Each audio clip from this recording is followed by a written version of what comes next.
Good morning, good afternoon, good evening, wherever you are in the world. Welcome to FPL. Don't panic. Little previewing warning. This could be messy. Take 5. Let's put it this way. I've just simplified it a bit. I was trying to be too clever by far. Just going to keep this down and dirty. And there will be no Bishop Brown Cup in this one, or I think I might start to cry. We'll do the Bishop Brown Cup. Yeah, probably just before deadline. I should be able to squeeze a quick review of the Bishop Brennan, the FPL Don't Panic challenge, and the top scores in there, of which there are many magnificent scores. We're just almost, but not quite, got everyone in the top 50, in the top 1 million, and a few that came off page 2. I've come into the top 50 with some absolutely cranking scores. I am jealous. This could be a bit messy, guys. Apologies in advance. You guys know I'm pretty busy at the moment, but hopefully most of this will make sense. First, very quickly, just final, very final quick wash up on game week 16. Can't complain. There's the usual what if, maybe, what might have been in there. I think the biggest swing probably was, as I think about it, was definitely the O'Reilly pass out from defence. Can't remember the City player racing through on goal, brought down for a penalty. So instead of an O'Reilly assist, possible bonus points, we had another Haaland goal. So that was most definitely the biggest swing moment, I think, in the game week. Other than that, yeah, I think Timber just missed out on DEFCON, didn't he? Chow, no clean sheet from that cracking own goal by Voltamida, one of the best headers you'll ever see, and obviously getting that yellow in the last couple of minutes as well. Yeah, there was the Whiffer, missed DEFCON by 1. Midfield magnificent, you know, the Pat, yeah, I mean, just so pleased with it. I know it wasn't at Palmer Hall, but I felt at least it was a little bit as I try and build towards this powerhouse midfield.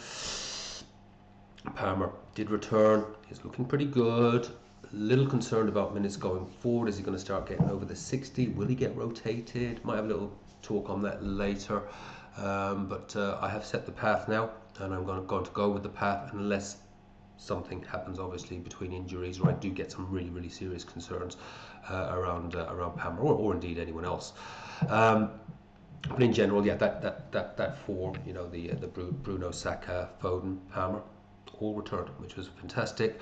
Thiago, nothing, not even a yeah, just nothing. And Haaland obviously hauled, but his points hurt.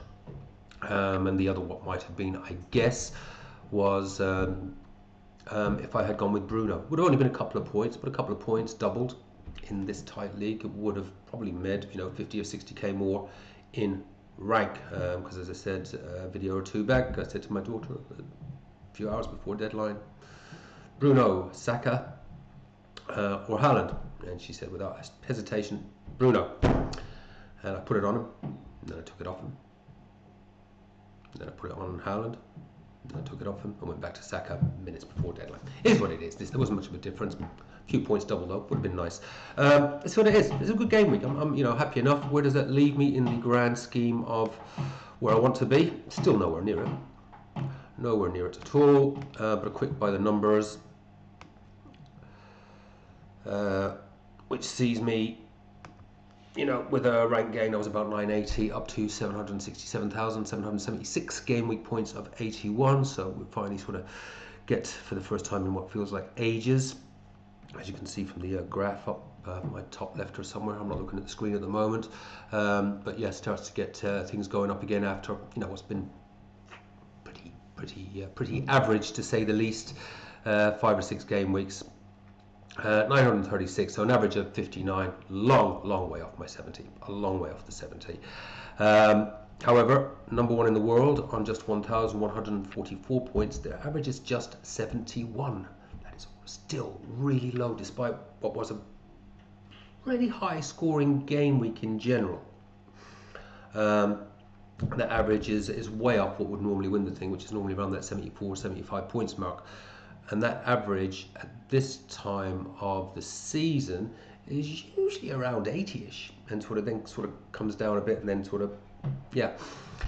So that is quite interesting. The 100k average, which is obviously one of the targets I would like to get to in this next block of 5, is just 62. I think that is achievable if I get a bit lucky, but more realistically, if I can just buy 20, get myself into the top 500k, solidly in that top 500k, I don't think that's bad. That would have been about where I was last year, and I finished in the top 50k last year.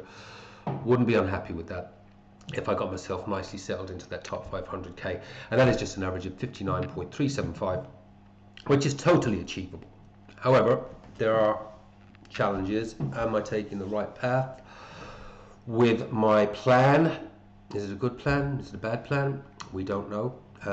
My plan for this week, though, is to roll. So this is what we look like. Don't think the team overall looks awful. You could argue the case there. Who should I bench? At the moment, I'm benching Tiao, keeping what looks a pretty decent defence there.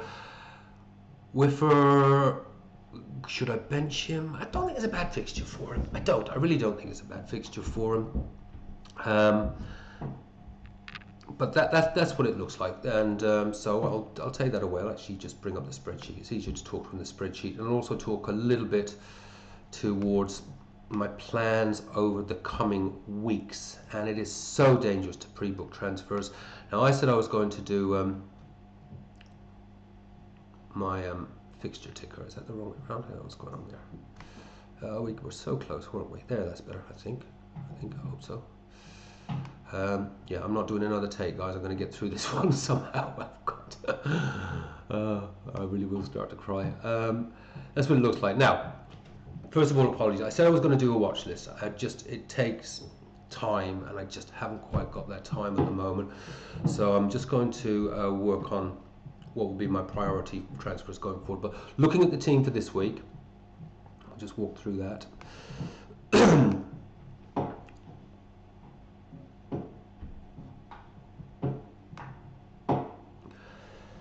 Doesn't look too bad. I don't think it looks bad. There are a few players there cutting it fine on their averages, but absolutely held up by the powerhouse midfield, so to speak. Verbruggen, it's a good fixture, Sunderland, so hopefully we can start to see some points finally coming out of my keepers. I haven't had much out of my keepers now for feels like about 5 weeks. So Verbruggen has come in, and some reasonable fixtures there. There's a reasonable rotation with Dubravka. Particularly when Verbruggen's got Newcastle. I should say Verbruggen's got Arsenal away.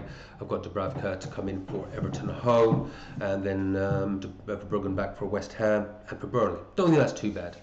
And some of the fixtures going out, 21, 22, 23, which haven't filled in yet. The rotations are actually pretty decent there. O'Reilly, yeah, I mean, where are my points really going to come from? O'Reilly's averages are down to 3.6, but there have been 2 clean sheets in a row. It's getting back on track. It's West Ham United at home. He was really, really unlucky, as I say, not to get his DEFCON and get his assist. That could have been a 10-11 pointer in the last game. West Ham home. If I'm going to hit the 70, I need to see, obviously I want to see points coming out of the big boys, the Palmer, Saka, Foden, Bruno, but they're not always going to haul. Need to see good points coming out of some of the other areas, and I think this is a fixture where we could really see the clean sheet and an attacking return from O'Reilly. At least I hope so. Timber, Everton away. Yeah, he's got the worst average of the lot there. He really has. At 2.6, and seriously, since Gabriel's gone, it's got to be said, Arsenal are just not the same team. Now there have obviously been, Saliba was out for a while. There's been other injuries, but they're conceding. They're not the same team. Word on the street is that Gabriel is potentially back or in the squad in 2 weeks' time. I have a plan to bring Gabriel back. I have exactly the right money or to turn. Because there was a temptation to move O'Reilly out for some of the things I'm thinking of doing, but I know I will want Gabriel when he is back, and we know he's locked into the team. And at the moment, O'Reilly is literally, because Gabriel's price has dropped, it's a straight transfer. So, and given those fixtures, West Ham, Forest away, Sunderland, yeah, not too bad. I would hope to have Gabriel back by 20 if he's looking like he is back and in the team and locked in. Lacroix still on an average of 5. He's done some good numbers for me. Leads away. It's not too bad, but yeah, I am worried obviously about Leggy Palace and that fixture congestion. Then we've got Whiffer. Sunderland home. I think I'm going to play him. I mean, I've got bench options there, I know. But Chow has been letting me down. I think they'll concede against Chelsea, even at home. Mukiele, Brighton away. It's not too bad, but no, I'm going to go with Whiffer. He's only going to probably get 1 or 2 spins for me before he leaves. It's probably maybe his only spin, possibly 19. And that's a good fixture, I think, at home to Sunderland. And Sunderland are good, don't get me wrong, but it does feel like a fixture where they could keep a clean sheet. He'll pretty confident. His DEFCON was very, very consistent. Didn't get it in the last game. Only missed it by 1 though. You know, I'm hopeful that he'll get the 4, potentially the 5 out of there. And you never know. There is a little bit of attacking intent there from Whiffer. I think he's not a bad option as the 5th midfielder for that particular fixture. Palmer, Newcastle away. Not ideal. Yes, Palmer is my big punt, obviously. I've gone really early from him. He's already getting a price rise. So the longer that happens, and if he does return again, he's going to go up again. By the time that people really want him, which will be 21 with the Chelsea fixture turn, it's going to be hard for people to get to. Now, will people want to get to him? Will we be starting to see the old Palmer? Are his minutes at risk? I think Enzo said that, Maresca I should say, said he's not up to playing 3 games a week. Well, as long as he is up to playing 2. And they're Premier League matches. So it is a situation to monitor. If I'm not happy, Palmer can become a cash cow, obviously, where I can do other things. But I've set this path, and I think I'm going to stick to it unless there is some real alarm bells there. And as I say, he got a return in less than 60 minutes for me in the last game. Happy enough at the moment. Let's see how he looks against Newcastle. Then Villa home, not bad. Bournemouth home, not bad. Foden, nothing to say there. These are where I do need to see. Just talking a little bit. The Saka, Foden, Bruno combo is quite template. Yes, but I did a bit of a review. It's still not everyone's there. Not everyone's there. I actually had to look just at the top 20 just to try and get a feel how template it is. And yes, a lot do have Saka, Foden, Bruno, but some have Saka, Foden, and something else. Some have Bruno, Foden. Some don't have. You know, everyone doesn't have it. There are rank rises there when those 3 amazing assets do come in, and at the moment it feels as though you can't do without them. And certainly, as I say, my big differential there is Palmer. And eventually Rice. I'll come to that in a second. I think that is the decision I've kind of made, although it is dangerous to pre-book transfers. We'll talk about that more in a minute. But yeah, so Saka, Foden, Bruno. Bruno, Villa away, not the greatest fixture. I probably should be turning Villa to red away at the moment. They're going really well. They really are. They're looking like a bloody good team at the moment. But Foden, West Ham home, Saka, Everton away. Some of those teams, West Ham are weakened by AFCON players going. Everton have lost 1 or 2 as well.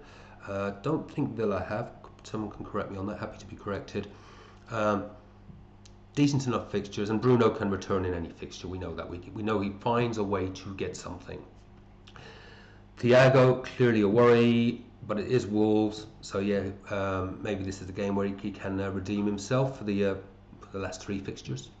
And it is Wolves away, and you know they're not the greatest. We know that. Obviously Bournemouth home in 18. He could be gone by then. If he doesn't do anything against Wolves, he's gone. I'll talk to that in a second. And Haaland, West Ham home. Big question is captain's armband. Haaland or Foden? Haaland.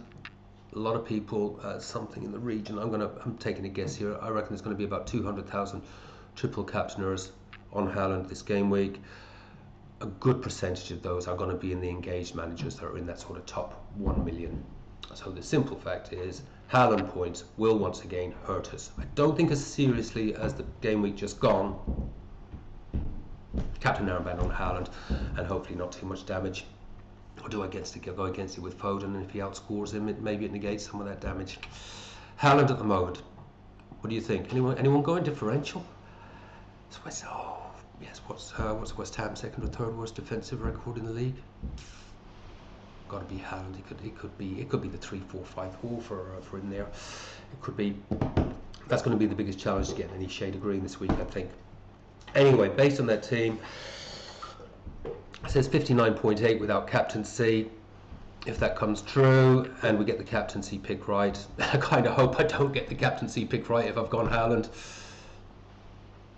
But it looks as though the 70 could hopefully be there. There'll be some big scores. There's going to be some big scores in there this week. I don't think there's even a guarantee that a 70 will get you the green arrow because of that Haaland triple captaincy and because there'll be a lot of high scores around. But if I hit the 70, if I'm in a sort of shade of grey, I won't actually be too unhappy. But hey, we don't know. This game is so unpredictable, you know. And if an O'Reilly comes through for me, still I'm surprised he's actually less than 10% owned. Something from Whiffer, Palmer, who knows? Could be happy days. A little bit on the watch list. So listen, I haven't done a great deal.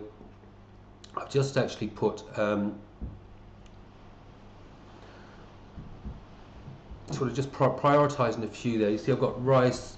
I have got Rice's numbers in, but Kruppi Jr. or Krui Jr. as I got it spelled there.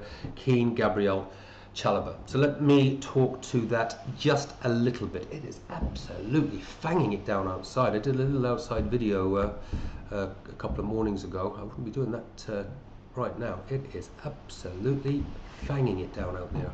Actually, just after that video I did the other morning, an hour later we had a tropical storm. Everyone that was messaging me said, "What amazing weather you've got there." Yeah, you should have seen it 1 hour later. Right, let's see, I'm going to just see, this is the tricky bit now. Hopefully I can make this work and get this nice and clear for everyone. I'm just going to run through this a little bit. Now, none of this is locked in concrete because so much can happen in this game. Let's get me, so you can actually see me. If I get that up there, maybe I'll put me down there. I can just get this as nice and clear for you guys as possible. Get rid of you now.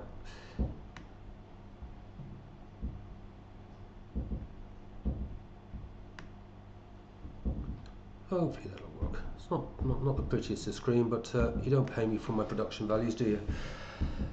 Right. Hopefully this will work and make some kind of sense. So that's the game week 17 team. Is that pretty much as I said it there? Yeah, you got it there. Bruggen, O'Reilly, Lacroix, Chow, Foden, Bruno, Saka, Palmer, Whiffer, Haaland, and Thiago. So what did I say? I said I was going to do 59. What's well, they reckon I'm going to do 69 points. So 59 without captaincy, 69 points. That's actually bizarrely close. What methodology they do use. It's quite often when I look at this, it's quite often very close to my own prediction, and that with a captain's return, yeah, it's in the right area, isn't it? I'd totally be happy with 69 predicted points. So that's this game week 17 rolling. Game week 18. I don't expect everyone to agree with this, but it's potentially where I'm going to go. And we'll look something like this. I have the exact money to do this. It leaves me a little bit in the bank. That would be doing 2 transfers, and we do bring in Rice. Now Rice's numbers are down a wee bit, but we will be seeing players return from injury. Rice tends to do better in these sort of more difficult fixtures because of the nature of his game. So some of those fixtures are not too bad, but with the DEFCON, he tends to do quite well in. Thing I like with Rice, even though there are options out there, as in your Wilsons, but Wilson's fixtures are going to turn. They're going to get more difficult. The next 2 are good, and I can't go there at the moment, as I said, because I'm rolling. I am going to go with Rice, unless something happens, obviously, across this game week, injuries, etc., which, as we know in this game, is entirely likely to happen. To get to Rice, I need to go with Kruppi Jr. Means I have an extraordinarily thin bench. Gui doesn't look like he's going to get too many minutes, if any. Kruppi Jr. will get minutes. maybe they will increase a little bit with the AFCON.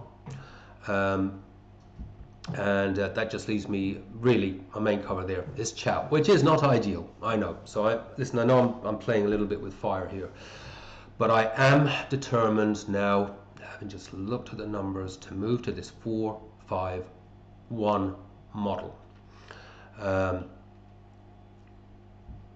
The numbers just say this, and also with things getting a little template-ish now, is like, how do I still get decent rank prizes with a team that maybe could actually get me some good leaps?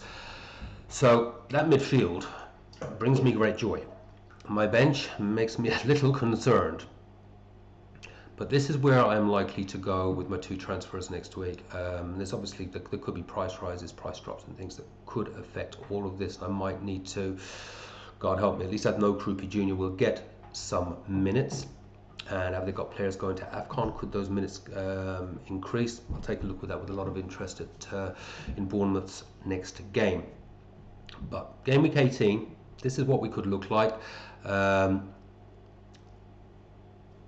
FPL Hub, obviously I haven't done my own projections on it points wise, but we'll obviously do that before game week 18. We'll do that next week. I'll pump the numbers in the spreadsheet. That's saying 66.1 at the moment. Not overly unhappy with that. It means it's sort of generally on the right path. But as a team, I really do like the look of that. I do like the look of that. And the defence for that particular game week, not bad. O'Reilly, Forest away. Timber, Brighton at home, lovely. Mukiele, Leeds at home, lovely. Lacroix, Tottenham home. No problem with that whatsoever as a lineup for game week 18. Look at that midfield and Haaland up front.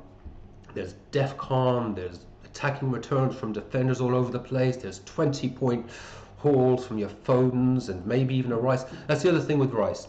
Okay, his numbers have fallen away a little bit. What we do know with Declan Rice, and I tell you what, when Gabriel comes back, then I expect his numbers to actually increase again. Rice does have 2 or 3 17-18-point hauls in him per season. And I want to catch those. But I'm quite happy if he's going in there and he is doing his tick along at an average of 5 points, which is where he was. 5%, which actually was up on a 6-point average before he's just had this little fall off in these last 3 or 4 game weeks. I want to catch him again when these people coming back from injuries, etc., when he's hitting that nice 5-6 point average. For his money, it's still an absolute bargain. And his ownership's not that high. It sort of fell away a little bit after a little bit of a burst there a couple of game weeks back. I like that team. I like that team a lot. It's where I want to go. But I don't like that bench. So, what we're going to do about the bench? Not a lot we can do. It's going to get worse as we get to 19. I think, am I just going with that? I don't think I made any changes there. I think we're rolling again. In 19, I think the plan is to roll again. As we get to 20. And I'm probably going to have to let go of my Tarkowski dream. Everton come into quite a nice little fixture run, so it could be a Keane. I do want Chalobah, and you'll see I've got Gabriel in there. So this is just predicting me 59 points on FPL Hub. You'll see I've got Gabriel in there, and he's showing 0 points. I've got Mukiele on the bench for this one, but there is, it's just a lovely 4-5-1. If this, I don't know why I'm making these plans. We all know it's going to turn to custard, don't we? But I do like the look of this. Not overly keen on Keane, pun intended. But Keane was keeping pace with Tarkowski when Tarkowski was going well at the beginning of the season. In fact, doing better than him. Need to monitor the Everton situation and minutes for these players.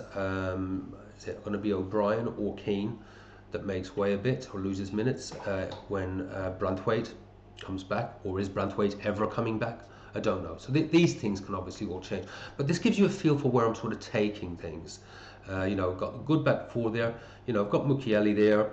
He's third up sitting on the bench there. But, Mukiele, Sunderland, well capable of coming in and filling in any game and even potentially moving 4-5-1, 5-4-1. And I like the look of this. If I move this sort of further forward, You know, say this was the team, you know, 21. You know, give that a little optimize. As I say, I don't really rely on AI. Good God, no. But again, you know, that's looking pretty respectable. You know, so let's move Gabriel to the bench there. It's shown at 67.4, but I'm pretty sure we'll have Gabriel back by then. It doesn't look bad, and I've flicked through this going forward just to give me an idea of the fixtures, where there are some bumps, and it's not going to be great fixtures every week. But when you've got players like Foden, Bruno, Saka, Rice, Palmer, we've learned this season, you don't know when the points are going to come. You know, you really don't, or when the clean sheets are going to come. I just want the best players in ideally in good fixtures. I want to be in a position as we sort of hit 20 to roll, build up some transfers. Whether I achieve that or not, God only knows. You know, there's going to be, you know, there's fixture congestion. There's going to be unexpected rotations. There's going to be all sorts of shite. It's going to go on. But you know, we do what we do, and as a plan, I quite like it. And I'm going to stick to it this time. It's not dissimilar to the plan that I was supposed to implement and I spoke about around game week 9, and things went off the rails, and I never even, it actually went out of my head if I'm quite honest about it, and never even sort of implemented it. I just flew by the arse of my seat for about 5-6 game weeks. I'm going to go for it this time, provided the numbers stack up. I'm not going to do anything daft or stupid, but I think it's a reasonable pathway towards, probably with those players, there may be changes, injuries, etc., towards that 4-5-1, 5-4-1.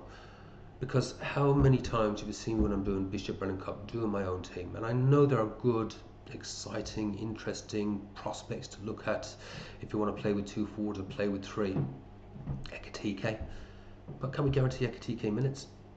It's probably the one thing I'm missing here with that little Liverpool fixture turn. Some good fixtures coming, having no Liverpool, but it's not like they've been lighting any fires, and we don't really know who's going to be playing for them up front, and still don't trust that defence. Could potentially, I suppose, go to Van Dijk, but do I really want it? No. Happy enough with Timber. I'll get to Gabriel when the time is right. Who else up front? Bowen. But how many times when I've been doing the reviews, my own reviews of my own team, reviews in the Bishop Brennan Cup, going blank, Haaland. You know, the forwards have been incredibly inconsistent. Whereas you get the right midfielders in, the right defenders, they're way outscoring even the third placed or indeed second place forward. You know, in the points table. So it's the path I'm going, folks. For better, for worse, for richer, for poor, all of those things. We'll see what happens. Let me know what you think in the comments. Always happy to give my thoughts the sanity test. Doesn't mean I'm still not going to do them, but it's good to have feedback on these things. Yeah, let me know what you think in the comments. In the meantime, I'll get back for a little quick 10-minute Bishop Brennan Cup before the next deadline. And yeah, just take care, have fun, play your own game, don't panic. I will see you in a few days' time. Bye for now.